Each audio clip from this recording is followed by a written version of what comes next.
हरे कृष्णा। वसुदेवसुतं देवं कंसचाणूरमर्दनं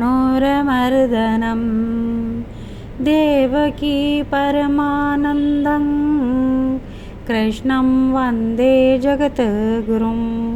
कृष्णं वन्दे जगद्गुरुं। कृष्णा डिवोशन चैनल पर आप सभी भक्तों का एक बार फिर से स्वागत है।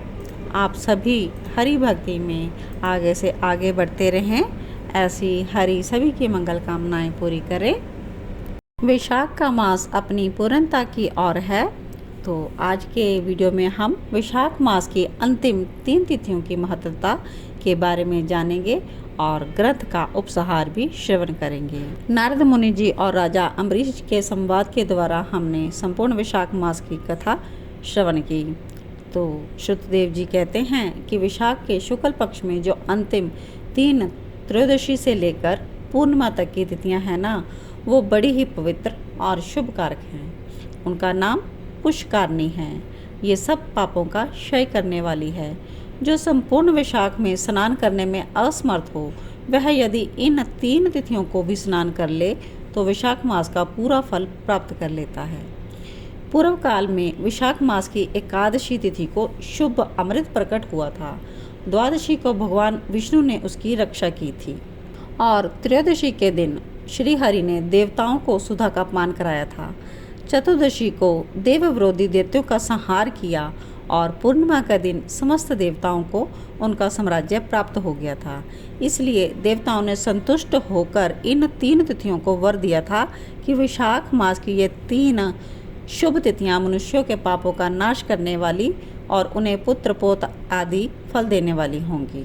जो भी मनुष्य इस संपूर्ण मास में स्नान ना कर सका हो, वह इन 3 तिथियों में स्नान कर लेने पर पूर्ण फल को प्राप्त कर लेता है। वैशाख मास में लौकिक कामनाओं का नियमन करने पर मनुष्य निश्चय ही भगवान विष्णु को सजुज्य प्राप्त कर लेता है। महीने भर नियम निभाने में असमर्थ मानव यदि इन 3 दिनों में भी कामनाओं का संयम कर ले तो उतने ही पूर्ण फल को भगवान विष्णु के धाम में आनंद का अनुभव प्राप्त करता है। इस प्रकार वर देकर देवता अपने धाम को चले गए। अतः पुष्करणी नाम से प्रसिद्ध अंतिम 3 तिथियां पुण्यदायिनी, समस्त पाप राशि का नाश करने वाली और पुत्र पौत्र को बढ़ाने वाली हैं। जो वैशाख मास में अंतिम 3 दिन गीता का पाठ करता है, उसे प्रतिदिन अश्वमेध यज्ञ का फल प्राप्त होता है।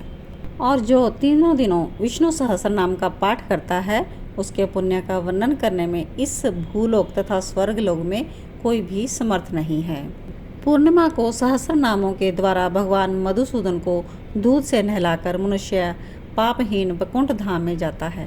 वैशाख मास में प्रतिदिन भागवत के आधे या चौथाई श्लोक का पाठ करने वाला मनुष्य ब्रह्म भाव को प्राप्त होता है।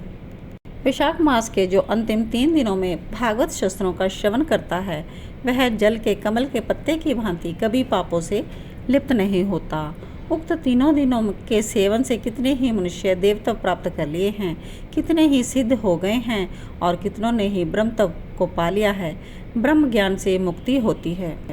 वैशाख मास में नियम पूर्वक प्रातःकाल जल में स्नान करने से मोक्ष की प्राप्ति होती है।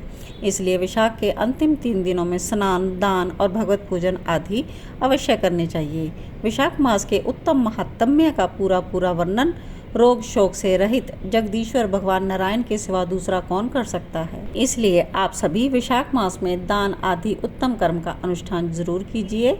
इससे निश्चय ही आप सभी को भोग और मोक्ष की प्राप्ति होगी। इस प्रकार मिथिलापति जनक जी को उपदेश देकर श्रुतदेव जी उनकी अनुमति लेकर वहां से जाने का विचार किया। तब राजा श्री जनक ने अपने अभ्युदय के लिए उत्तम उत्सव कराया और श्रुतदेव जी को पालकी पर बिठाकर विदा किया। वस्त्र, आभूषण, गो, भूमि, तिल और सुवर्ण इत्यादि से उनकी पूजा की और वंदना करके राजा ने उनकी परिक्रमा भी की। कथा कहते हुए नारद जी अम्बरीश जी से कहते हैं कि यह उत्तम उपाख्यान जो मैंने आपको सुनाया है, जो कि सब पापों का नाशक करने वाला है और संपूर्ण संपत्तियों को देने वाला है, इससे मनुष्य मुक्ति, भुक्ति, ज्ञान और मोक्ष प्राप्त करता है। नारद जी के यह वचन सुनकर राजा अम्बरीश मन ही मन बहुत प्रसन्न हुए। उन्होंने बाह्य जगत के व्यापारों से निवृत्त होकर मुनि को साष्टांग प्रणाम किया और अपने संपूर्ण वैभवों से उनकी पूजा की। और तब नारद मुनि जी उनसे विदा लेकर दूसरे लोक में चले गए, क्योंकि दक्ष प्रजापति के शाप से वह कभी भी एक स्थान पर नहीं ठहरते थे। राजा जी अम्बरीश जी नारद जी के बताए हुए सब धर्मों का अनुष्ठान करके निर्गुण परब्रह्म परमात्मा में विलीन हो गए। जो इस पापनाशक और पुण्यदायक उपाख्यान को सुनता, पढ़ता या उपदेश करता है वह परम गति को प्राप्त होता है। जिनके घर पर यह लिखी हुई पुस्तक रहती है उनके हाथ में मुक्ति आ जाती है। फिर जो सदा इनके श्रवण में मन लगाते हैं उनका तो कहना ही क्या है। तो इस प्रकार से विशाख का मास महात्म्य संपूर्ण हुआ। ओम पूर्णमदः पूर्णमिदं पूर्णात् पूर्णमुदच्यते पूर्णस्य पूर्णमादाय पूर्णमेवावशिष्यते। ओम शांति शांति शांति।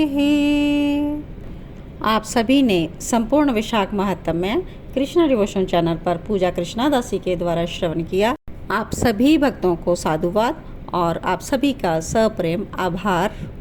इसी प्रकार भक्ति रिलेटेड वीडियोस श्रवण करने के लिए, देखने के लिए और भक्ति में अपनी वृद्धि करने के लिए कृष्ण डिवोशन चैनल को देखते रहिए। और आपको मेरे वीडियोस कैसे लगते हैं आप मुझे कमेंट बॉक्स में कमेंट करके ज़रूर बताइएगा और इसे ज़्यादा से ज़्यादा शेयर भी कीजिएगा। और न्यू व्यूअर्स जो भी हैं वो मेरे चैनल को सब्सक्राइब ज़रूर कर लीजिएगा। नोटिफिकेशन का बटन प्रेस कर लीजिएगा ताकि आप सभी को नोटिफिकेशन का अपडेट मिलता रहे। नोटिफिकेशन के लिए बेल आइकॉन प्रेस कीजिएगा। जय जय श्री कृष्णा, जय जय श्री राधे। ओम नमो भगवते वासुदेवाय। ओम नमो भगवते वासुदेवाय।